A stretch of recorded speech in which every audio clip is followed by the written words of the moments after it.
back in the garage doing the vlog again. So we got this Tacoma here. It's bright and early on Saturday morning, and I'll be doing a fender trim. Basically, I'm clearancing the fender flares and the metal fenders to clear 35-inch tires. I do it a lot on 3rd gen and 2nd gen Tacomas. I've done a few front trims on 4th gen 4Runners and one 3rd gen 4Runner just on the front bumper. But typically I don't really trim 4Runners too much. Mainly just focus on Tacomas, and that's basically where I started on my own 2nd gen and just went crazy from there during COVID when everyone was modifying these trucks. So every once in a while I'll get one. Lately it's been more axle rebuilds and more maintenance, but today we'll be doing a fender trim. All right, so hopping onto the first fender up on the driver's side, I'm gonna go over a few things on what I do, but this won't be a step-by-step. So if you're looking for that, I'm sorry. There's a few videos out there already, but I kind of keep what I do under wraps as far as tools and methods. But you can see this thing was already cut for the tire, and there's already some metal cutting to clearance it just for normal driving. So that's pretty much where you're getting this issue from tire rubbing. The original flare comes all the way out here, and the metal fender's right behind it. So what I do is I bring it close. You've got a natural body line right here on the flare. Some guys go all the way up there, but you have to be careful because there's mounting tabs for clips that clip that flare to the fender. So you need to be very methodical on how high you go to not get into that danger area. So I've learned this lesson myself early on, and I have figured out ways how to avoid it.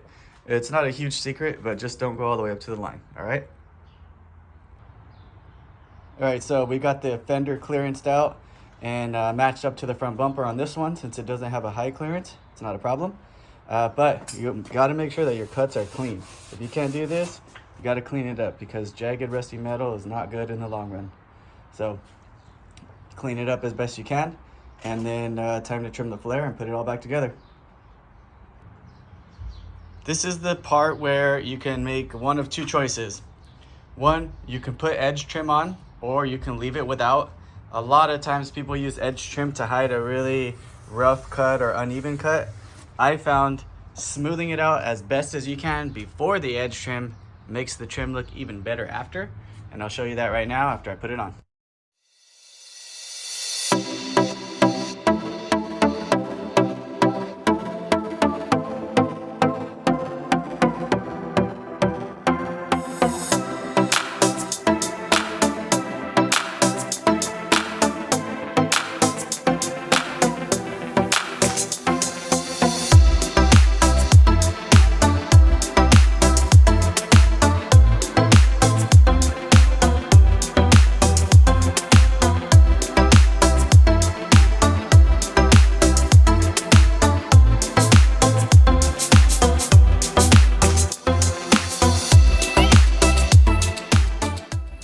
So this is where I met the 45s on each corner. That way it just looks cleaner versus, you know, a straight line cut and then meeting up another one. So that's what I like to do there. And then you can see how the trim follows it nice and smooth all the way around, straight down to the bottom. And now there won't be any problems or issues clearing those tires at all off-road. So this one's good to go. We just got 3 more. And just like that, we've got another fender trimmed, fender flare and fender trimmed, ready to go for 35s. Did another 45 on this. And if we compare it to the rear, you can see how thick the flare is. So, gotta chop the rears, and we can call this truck done. Just to give you a perspective on how much gets cut, check this out. Yep, all that. That's what you need to do for 35s, but it's worth it, and it looks even better after it's done. Third one today, and it's looking great. This one doesn't have a high clearance rear bumper, so I trimmed it all the way back, modified the bracket to fit, and just finished putting the edge trim on. So I just have the driver's side, and then I'll do a cleanup and we'll show you the entire job all finished up.